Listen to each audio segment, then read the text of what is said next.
कि पूर्णिया को बीमारू क्यों कहा जाता है। सीमांचल सबसे ज्यादा एक्सपोर्ट करता है लेबर्स को, लेकिन आप उल्टा बोल रहे हैं। आप बोल रहे हैं कि यहाँ रिवर्स माइग्रेशन हो रहा है, लोग बाहर से काम कर रहे हैं। एब्सोल्युटली। जिस समुद्र की खोज में हमारे मुख्यमंत्री निकले और मिला नहीं उन्हें, वो शायद पूर्णिया में है क्या।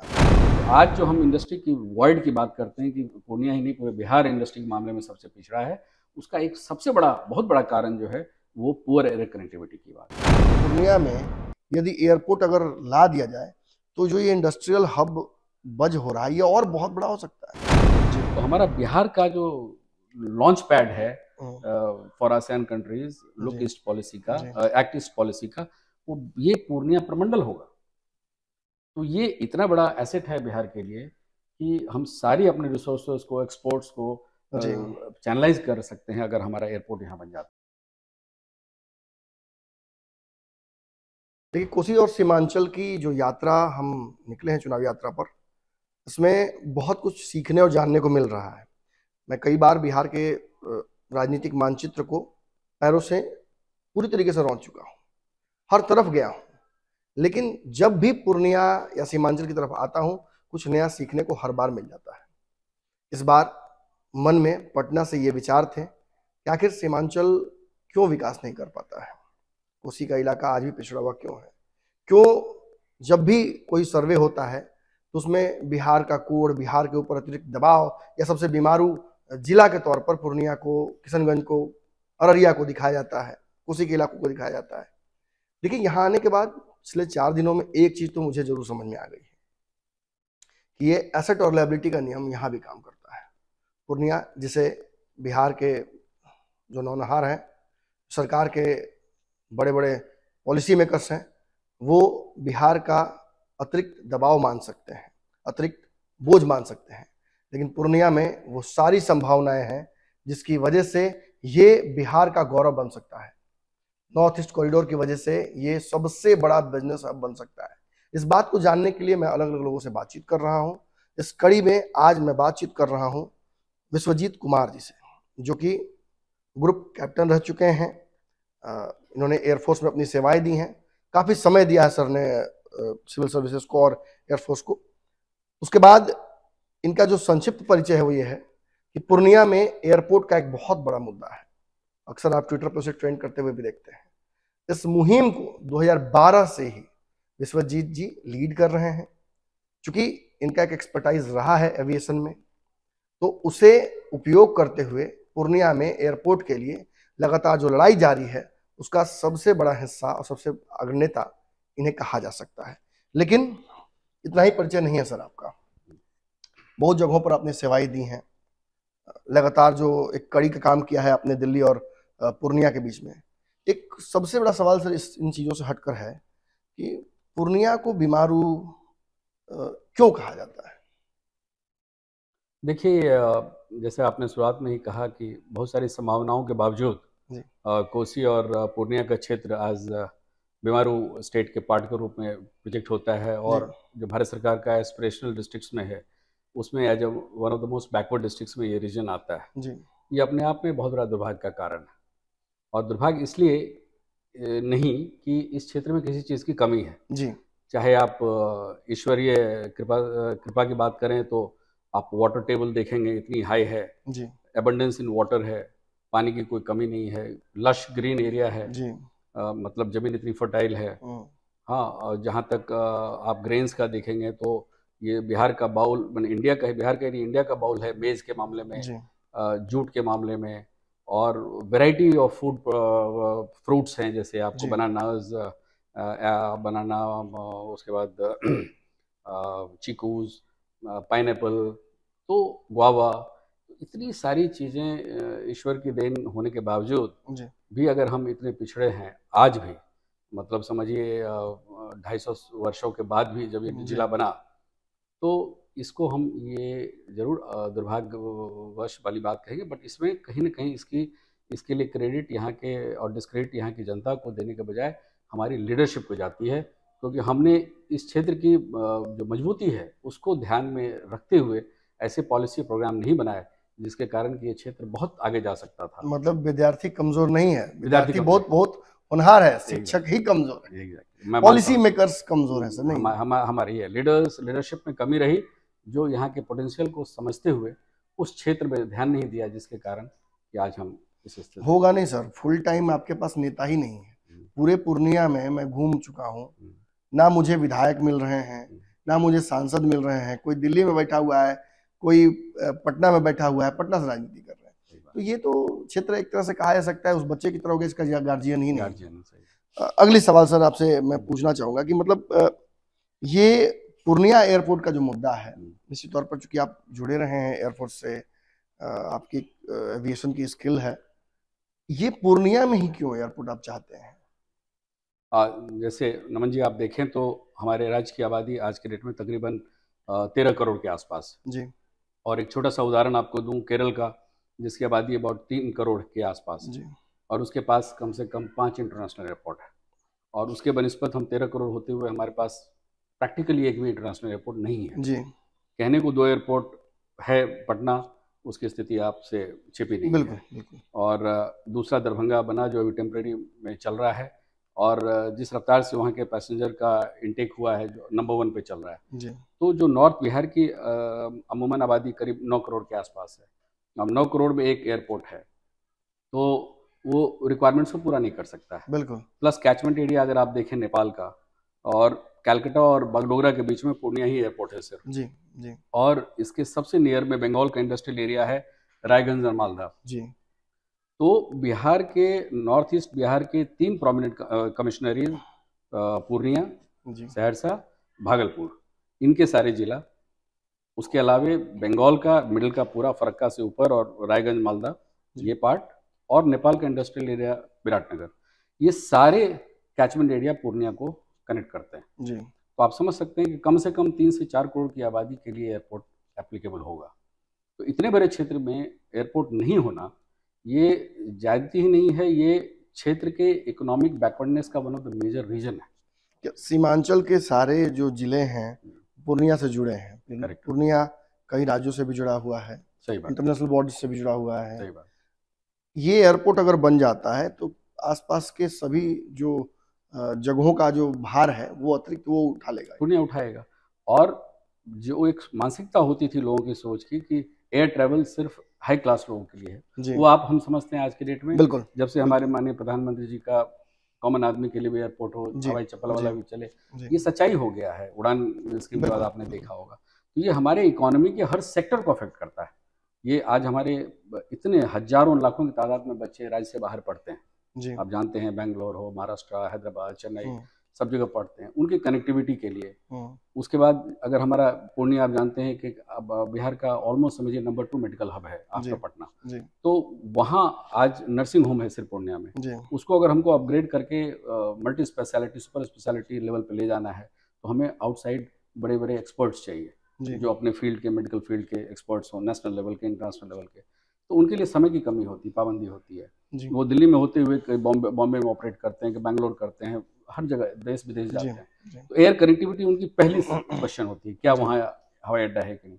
अगर वो हो जाएगा तो हम उसमें अपलिफ्ट मिलेगी हमारे हेल्थ सेक्टर के लिए, एजुकेशन के लिए ऑफटेक। हमारे इतने बच्चे बाहर, राज्य से बाहर सर्विस करते हैं, उनका आना जाना, एंड रेस्ट इकोनॉमी की जो एग्रीकल्चर बेस्ड हमारी इकोनॉमी है, हमारे यहाँ जो भी फ्रूट्स हैं, अदर चीज जो पेरिसेबल आइटम है, वो सारा एयर से लिफ्ट होकर के नेशनल इंटरनेशनल मार्केट में जा सकता है।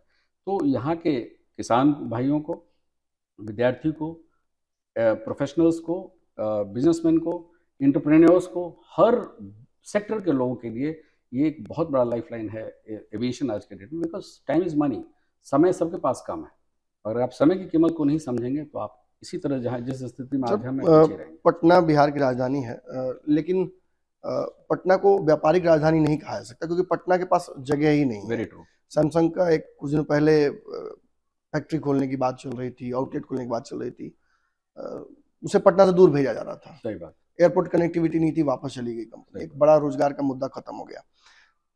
पूर्णिया में जगह बहुत ज्यादा है। मैं अक्सर सुन रहा हूँ लोग कह रहे हैं कि एक बड़ा बिजनेस हब हो सकता है।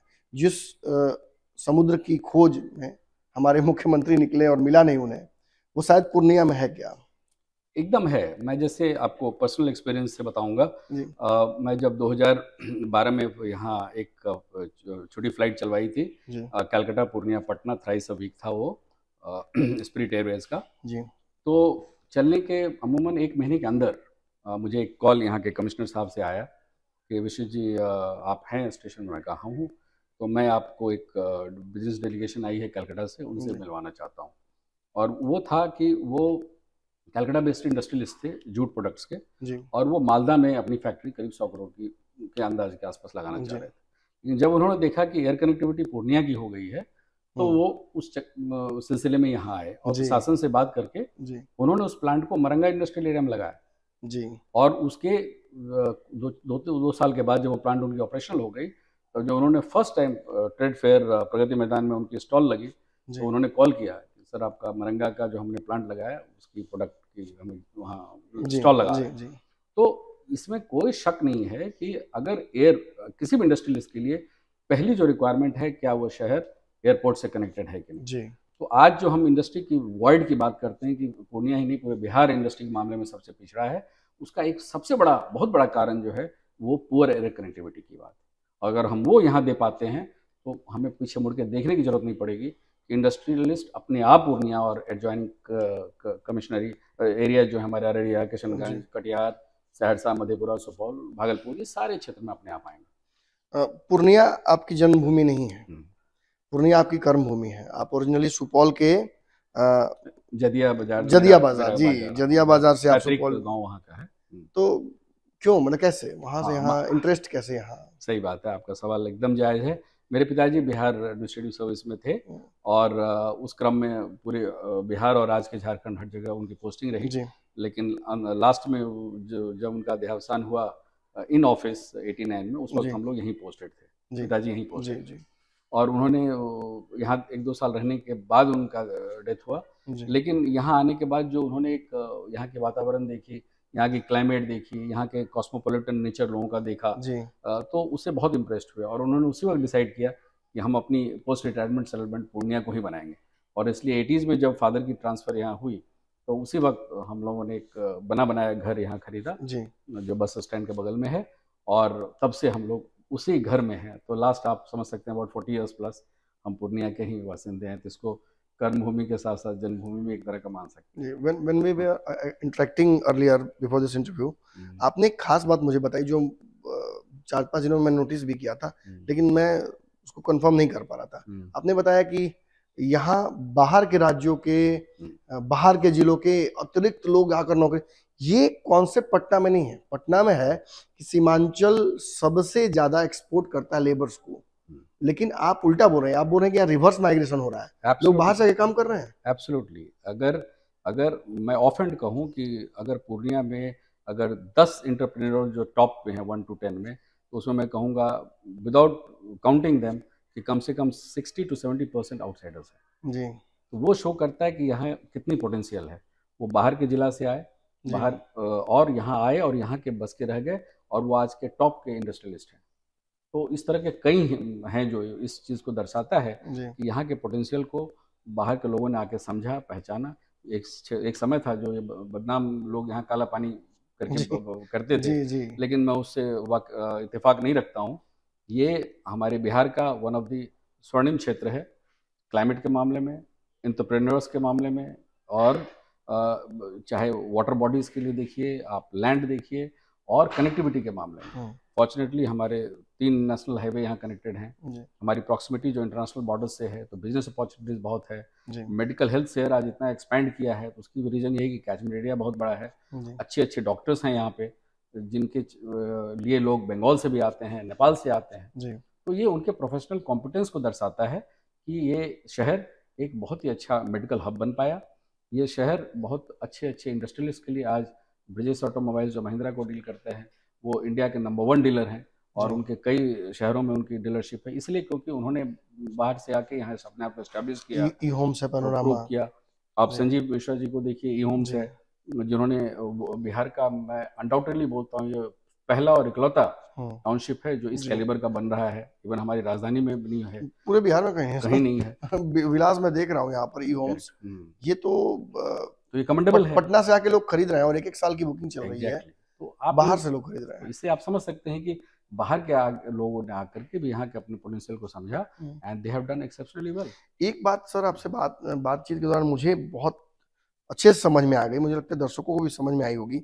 पूर्णिया एयरपोर्ट को लेकर जो आपका सुई अटक गया है, उसका कारण यही है कि पूर्णिया में यदि एयरपोर्ट अगर ला दिया जाए तो जो ये इंडस्ट्रियल हब बज हो रहा है ये और बहुत बड़ा हो सकता है, एक्सपैंड। अब देखिए कुछ साल पहले हमारी भारत सरकार जब स्वर्गीय नरसिम्हा राव जी प्राइम मिनिस्टर थे, उन्होंने एक पॉलिसी लाई थी, look east policy. Look east मतलब हमारे जो नॉर्थ ईस्ट के एडजॉइनिंग कंट्रीज हैं, जो आसियान कंट्रीज हैं, उनके तरफ अपने रिश्तों को मजबूत करना है, जो थोड़ा ग्रे एरिया था। अभी के माननीय प्रधानमंत्री श्री नरेंद्र मोदी जी, उनका उससे भी एक कदम आगे है, वो कहते हैं एक्ट ईस्ट पॉलिसी। और उसी क्रम में हमारा काफ़ी फोकस है कि हम एशियन हाईवे को डेवलप करें जो इस एरिया से पास करेगा और एशियन हाईवे नॉर्थ ईस्ट को जोड़ता हुआ म्यांमार, कंबोडिया, थाईलैंड तक जाएगा। हाँ, वो जाएगा। तो आप समझ लीजिए कि कितनी पोटेंशियल है। तो अगर हम नॉर्थ ईस्ट को उस सेंस में बोलते हैं कि गेटवे टू आसियान होगा, तो हमारा बिहार का जो लॉन्च पैड है for ASEAN countries look east policy का, एक्ट ईस्ट पॉलिसी का, वो ये पूर्णिया प्रमंडल होगा। तो ये इतना बड़ा एसेट है बिहार के लिए कि हम सारी अपने रिसोर्सेज को, एक्सपोर्ट्स को चैनलाइज कर सकते हैं अगर हमारा एयरपोर्ट यहाँ बन जाता है। पॉपुलेशन डिस्ट्रीब्यूशन भी बड़ा अलग तरीके बहुत कॉस्मोपॉलिटन है यहाँ, आपको किसी एक कल्चर, एक ग्रुप का डोमिनेंस नहीं मिलेगा। यहाँ एक बहुत डिस्ट्रीब्यूटेड है, बहुत इवनली डिस्ट्रीब्यूटेड है और सब एंटरप्रेन्योर मानसिकता के हैं, सब अपना अपना रोजगार करते हैं, काम करते हैं और एक ऐसा माहौल आपको मिला होगा कि सब अननेसेसरी वेस्टेज ऑफ टाइम में नहीं है, सब अपने अपने काम में लगे हुए हैं और ये बहुत एक हेल्दी कॉम्बिनेशन है जो किसी भी क्षेत्र के विकास में काम आता है।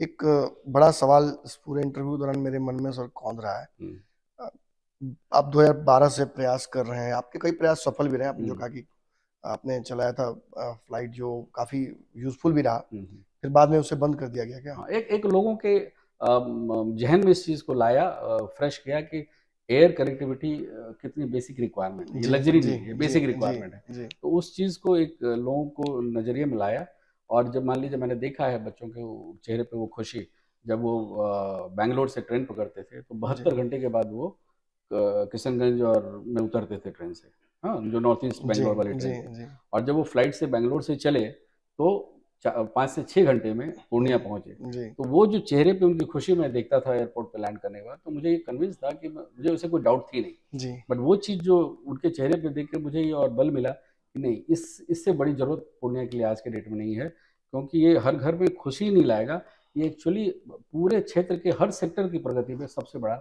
एक ट्रिगर के रूप में साबित होगा। इसलिए एयरपोर्ट का यहाँ तक अभी तक नहीं होना ये अपने आप में दुर्भाग्य है, बट लेकिन जो हो गया उसको हम कुछ क्रिम नहीं कर सकते। आगे कैसे जल्दी से जल्द हो, इस पे हमें मजबूती से काम मैंने देखा सर, बहुत सारे लोगों को ये समझ में नहीं आया होगा, इन्हें कोई असाइनमेंट नहीं दिया गया था, ये जो भी पूर्णिया को लेकर कर रहे हैं, एयरपोर्ट को लेकर कर रहे हैं, पूर्व में भी किया, वो इनका पैशन है, ये पूर्णिया को लेकर इतना करना चाह रहे हैं, पूर्णिया में अपॉर्चुनिटी नहीं दिख रहा है कि एंटरप्रेन्योर की तरह। और खास बात यह है कि जो योग्यताएं इनके पास थी, एक पायलट के तौर पर, एक ग्रुप कैप्टन के तौर पर एयरफोर्स में, उन योग्यताओं को, उन जो एक्सपर्टाइज है उनको यहाँ इम्प्लीमेंट किया आपने। एक बड़ा कसक सर नजर आ रहा है आपकी बातचीत में, वो ये है कि आपने तो अपनी तरफ से आउट ऑफ द लाइन जाके बहुत सारे काम किए, लेकिन पॉलिसी मेकर्स पॉलिसी पैरालिसिस से जूझ रहे हैं। इस सिस्टम में एक ब्रीच करना होगा आपको। अगर आप पॉलिसी मेकर नहीं बनिएगा तो ये पॉलिसीज बनेंगी नहीं। क्या कहना सर इस पे आपको? मैं आपकी बात से सहमत हूं। समझ रहे मेरा इशारा में क्या कह रहा हूं? मैं आपकी बात से सहमत हूं और इसीलिए इतने सालों के बाद, जब मैं 11 से 13 यहाँ पे स्टेशन कमांडो था, लेकिन उसके बाद करीब 10 साल का समय बीता है। इन 10 सालों में जो मेरे शहर के क्षेत्र के पूरा कोसी और पूर्णिया डिवीजन के लोग मेरे से मिलते रहते हैं, जो मित्र हैं, सब मेरे को इम्प्रेस करते हैं कि नहीं, अब आपने एक अपनी ज़िंदगी बिताई सर्विस के लिए, अपने लिए, अब थोड़ा समाज के लिए। और ये मेरी सोच में शुरू से रही है। जब मैं सैनिक स्कूल तिलिया में था 79 से निकला, तो एक कसक ये थी कि पूरे ऑल ओवर इंडिया या यूनाइटेड नेशंस कहीं भी अब्रॉड भी काम किया तो सब बिहारियों से यही सुनने में आता था कि नहीं, लौट के नहीं जाऊँगा। तो कहीं ना कहीं मेरे दिमाग में ये एक जिद सी बनती गई कि नहीं, जब सब कह रहे नहीं जाऊँगा तो मैं उससे हट के रहूँगा कि मैं क्यों नहीं जाऊँगा, अपनी माटी है, अपनी मातृभूमि है, उसके लिए ज़रूर कुछ करूँगा। और आज ये बड़ा दुख होता है देख करके कि जो जिला आज समझिए 250 साल से भी ज़्यादा पुराना है, जो कि एक लीडिंग डिस्ट्रिक्ट हमारे देश का होना जी चाहिए, जी। जिसका एग्जिस्टेंस पूरे देश के बिहार से भी पहले का है। पहले का है, और उस जिला में इतने सालों के बाद आज हम one of the most backward में आते हैं, ये हमें सुन के बहुत दुख होता है। और इसीलिए ये मेरा रिजॉल्व और स्ट्रांग होता है कि नहीं, जो बीत गई, जिस पे हमारा कंट्रोल नहीं था, वो हम कोई उसकी बात नहीं कर सकते। लेकिन जैसे कहा अब जाता बता है, दार्जिलिंग जैसे भी पूर्णिया से कंट्रोल यहीं होता से था। कंट्रोल होता था, कूच बिहार तक यहाँ से कंट्रोल होता था। जी तो आप समझ सकते हैं इसका ज्योग्राफिकल एरिया कितना था। माउंट एवरेस्ट की फ्लाइट यूके ने यहीं से लॉन्च की थी, जी इसकी भी बुक है मेरे पास, कभी आप आएंगे तो आपको मैं जी दिखाऊंगा। जी। तो आप समझ सकते हैं कि इतने बड़े हिस्टोरिकल फैक्ट्स हैं यहाँ पे, जो इसके पोटेंशियल को दर्शाता है कि और कहीं जगह नहीं चुन करके ब्रिटिशर्स ने इसको चुना, माउंट जी एवरेस्ट की जी सॉर्टिंग करके उसकी हाइट मेजर करने के लिए, जो 30s में हुई। जी तो इतनी पुराना एविएशन हिस्ट्री और यहाँ का हिस्टोरिकल कल्चरल होने के बावजूद भी आज हम इतने पीछे हैं। बट वो पास्ट उसको मैं मानता हूँ, और मेरे अंदर एक वो कैच है आई कि be the change that you want to be. जी तो जो चेंज हम दूसरों से एक्सपेक्ट करते हैं, क्या हम खुद उस चेंज को क्यों नहीं ला सकते? तो इसलिए मैं जब भी जहाँ कहीं बैठता हूँ, स्कूल कॉलेज बच्चों से बात करता हूँ, तो मैं इस बात को एम्फसाइज जरूर करता हूँ कि you must have that vision, कि जो जो अपने स्फीयर ऑफ इन्फ्लुएंस में तुम चेंज कर सको, वो जरूर करो। चाहे आप एक डॉक्टर हैं तो आप अपने क्लिनिक में जो चेंज कर सकते हैं करिए, आप एक बिजनेसमैन हैं, आपकी कोई शोरूम है कार की, ट्रक की, बस की, उसके अंदर जो एक वर्क कल्चर का आप चेंज कर सकते हैं वो करिए। सो जी at least there is no point cribbing about एक लीडर बिल्कुल। ने नहीं किया, अगर हम क्या अपने, नहीं है ये सोचना बेकार है। हाँ, हम आगे क्या कर सकते हैं स्टार्टिंग विद अपने स्फीयर ऑफ इन्फ्लुएंस से, आप वो जरूर करें। आप पूर्णिया से चुनाव लड़ने के इच्छुक हैं, ये खबर सभी जगहों पर प्रसिद्ध हो रही है कि आप पॉलिटिकल इंटरेस्ट रख रहे हैं इस जगह पर, आप भाजपा के टच में हैं और आप यहाँ से चुनाव लड़ने की लोकसभा तैयारी कर रहे हैं। देखिए, मैं नमन जी, मैं ऐसे इसको नहीं कहूँगा, मैं ये कहता हूँ कि ये प्यार जो मेरे मित्र हैं, लोग हैं, वो मुझे प्रोत्साहित करते रहते हैं, बोलते रहते हैं, और कई बार उनको मैं ना बोलता हूँ, कई बार ना नहीं बोल पाता हूँ। तो ये उस सब दिस इज की directly connected with the policy making. हाँ, आप समझ रहे तो हैं। आप एकदम सही कह रहे हैं। तो मैं इस चीज़ को, जैसे मैंने कहा कि 13 में जब यहाँ से गया भारत सरकार में, और तब से 10 साल के अंतराल में लोगों ने मेरे के ऊपर इतना प्रेशर डाला है कि नहीं, अगर आप चाहते हैं कि अगर कोई बड़े बदलाव हों, एयरपोर्ट जी जैसे प्रोजेक्ट्स आएँ, तो आपको पॉलिसी मेकर का पार्ट बनना पड़ेगा। और अगर ऐसा सौभाग्य मुझे भविष्य में मिला तो मैं ज़रूर क्षेत्र और राज्य के लिए कुछ करना चाहूँगा। यही मेरी एकदम आखिरी सवाल है sir, thank you for time. ये सभी लोग चर्चा करते हैं, अभी चंद्रयान पे हम गए हैं, I know you will be very interested in it क्योंकि आपका एविएशन का रहा है सेक्टर। कई लोग हैं जो इस मौजूदा सरकार के खिलाफ लगातार बोलते रहते हैं। देश भर में एक पॉलिटिकल कल्चर डेवलप हुआ है कि भाई सब एक हो जाओ, मोदी को हटाना है। इससे किसी को कोई एतराज नहीं है, एक स्वस्थ लड़ाई होनी चाहिए केंद्र में। क्या लगता है मोदी जी का कुछ कंट्रीब्यूशन खासतौर पे एविएशन, चंद्रयान, इन सब चीज़ों से हुआ है? अक्सर हम देखते हैं कि राष्ट्रवाद, फिर इन्हीं सनातन, इन्हीं चीज़ों में श्री राम, राम मंदिर, इनसे जुड़ा जाता है। तो एक तरफ ये कॉन्ट्रास्ट है, दूसरी तरफ चंद्रयान सफल हो जाता है। हमने देखा रसिया का सफल नहीं हो पाया, कई देश प्रयास कर रहे हैं। क्या ये आप सरकार के एक अच्छे पहल के बारे में की तरफ देखते हैं, कैसे देखते हैं इसे? मैं इसमें बिना किसी झिझक के आपके बोलूँगा, सेक्टर में कुछ फायदा हुआ है मोदी जी करेक्ट, का से? एब्सोल्युटली। मैं ये कहूँगा कि जिस तरह की लीडरशिप उन्होंने दी है, बहुत ही क्लियर लीडरशिप है। जी अब वो है प्रोफेशनल के एडवाइस को एक्सेप्ट करके उस चीज़ को आगे बढ़ाना। जी और किसी भी सेक्टर को आप देखें, चाहे एविएशन हो, चाहे स्पेस हो, चाहे रेलवेज हो, चाहे जी इंडस्ट्री हो, चाहे न्यूक्लियर एनर्जी हो, या कुछ भी हो, हर सेक्टर में जब तक आप प्रोफेशनल को रिस्पेक्ट नहीं करेंगे जी एज ए लीडर, तो वो आपको सफलता नहीं मिलेगी। जी अब आप देखिए, जैसे चंद्रयान मिशन ने प्रूव किया कि हम पहला देश बने हैं साउथ पोल पे अपनी जी चंद्रयान को उतारने जी में। ये स्टेलर परफॉर्मेंस है। ये एक तुक्का से नहीं हो सकता है। इसके बिल्कुल लिए सालों साल की मेहनत, सैकड़ों कंपनियां जुड़ करके इसरो के साथ, हम इसरो का विफल भी नाम रहे एक आता है, जी करेक्ट, और उसके साथ साथ हजारों छोटे बड़े इंसुलेट यूनिट्स हैं जी जो रात दिन काम की है इस मुकाम तक पहुंचने के लिए। और वो तब तक नहीं संभव होता जब तक हमारे देश के माननीय प्रधानमंत्री जी का सिंगुलर क्लियर कट लीडरशिप नहीं होता, क्योंकि उन्हीं के डायरेक्शन के अंदर मंत्रालय जो डॉक्टर जितेंद्र सिंह देखते हैं, वो साइंस एंड टेक्नोलॉजी, उसके अंडर भी ये सारा आता है। जो क्लैरिटी, लीडरशिप की क्लैरिटी किसी भी ऑर्गेनाइजेशन की सफलता के लिए सबसे पहली जरूरत है जी, और वो 100% है। तभी आप देख रहे हैं कि ये सारे सेक्टर्स जो हैं, चाहे स्पेस है, चाहे एविएशन है, इतनी मैसिव ग्रोथ इंडिया में हो रही है।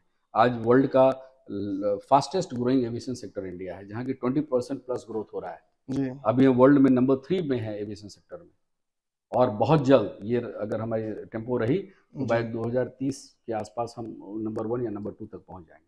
तो ये जो ग्रोथ आप डिफरेंट सेक्टर्स में देख रहे हैं, चाहे स्पेस, अब जैसे चंद्रयान मिशन हुआ जी। अब हमने एक उसकी कंपनी हमारी अलग बन गई है जो प्राइवेट इन्वेस्टमेंट्स को देख रही है, स्टूडेंट्स कॉलेजेस के सैटेलाइट बना रहे हैं जी। तो ये बहुत बड़ा मार्केट है जो स्पेस बेस्ड होगा, और इससे साइंस टेक्नोलॉजी का इतना एप्लीकेशन होगा, सॉरी आपके डे टू डे इसमें, जिसमें स्पेस का बहुत बड़ा रोल होगा। तो ये एक ऐसा मार्केट कल के हमारे युवाओं के लिए खुलने वाला है जो इस फील्ड में काम करेंगे, और उसकी एक पोटेंशियल वर्ल्ड वाइड है। आपने उससे पहले भी देखा होगा कि हमने 104 सैटेलाइट एक बार में लॉन्च किया जी। ये सारी फीट जो है इसरो ने अचीव किया है, ये सिर्फ और सिर्फ एक अच्छे लीडरशिप, क्योंकि प्रोफेशनल्स तो हैं जी, पर प्रोफेशनल्स को डायरेक्शन एक लीडरशिप की देगा, वो पॉलिटिकल लीडरशिप है जी। और ये उसमें मुझे कोई संकोच नहीं है कहने में कि ये 100% है, जिसका रिजल्ट हम देखें। हमसे बात करने के लिए बहुत बहुत धन्यवाद सर। नमन जी, आपको बहुत बहुत धन्यवाद। आप इन सारे मुद्दों को आपने उठाया, और मैं अपने दिल की बात अपने क्षेत्र के लोगों के विकास के लिए, अपने क्षेत्र के विकास के लिए और पूरे बिहार के विकास की कुछ बातें मैं आपसे शेयर कर पाया। बहुत मज़ेदार है कहानी आपकी सर। जिस तरीके से आपने प्रयास किया कि पूर्णिया के एयरपोर्ट के लिए 2012 से, जब आप उसमें जॉब पे थे, आपने कोशिश की कि एयरपोर्ट चालू हो जाए, इससे पूर्णिया का विकास हो, पूर्णिया नहीं सीमांचल का, बिहार का विकास हो। नहीं सफल हो पाए क्योंकि आपको पता है कि केंद्र और राज्य सरकार इस मुद्दे पर जिस तरीके से भिड़ी हुई है। कोई कहता है नीतीश कुमार नहीं चाहते हैं कि केंद्र सरकार को श्रेय मिले इस पूर्णिया एयरपोर्ट का, चुनावी साल है तो ये नहीं चाहेंगे। कोई कहता है कि नीतीश सरकार ठीक काम कर रही है, मोदी जी नहीं चाहते कि पूर्णिया को मिले। ये सारी जो बाधाएं हैं, इसको बहुत प्रयास किया इन्होंने हल करने का, ट्विटर पर ट्रेंड तक कराया, नहीं हो पाया। अब क्या कर रहे हैं, अब ये समझ गए हैं कि ये काम उस तरफ से नहीं हो पाएगा। Now is going to be involve in policy making, और उसके लिए पूर्णिया बहुत ऐप जगह है। हमें तो खबरें मिली हैं कि ये चुनाव लड़ना चाहते हैं, और इसकी इच्छा इन्होंने मोदी जी को भी जाहिर की है। आगे चल के राजनीतिक परिस्थितियां क्या पूर्णिया में उतरती हैं, किस तरीके से ऊँट करवल लेता है, इस पर हमारी नजर रहेगी। पूर्णिया की, हमारी और सुपौल और सीमांचल की जो यात्रा है, ये लगातार चलती रहेगी। आप लगातार भारत लाइव से बने रहें। धन्यवाद।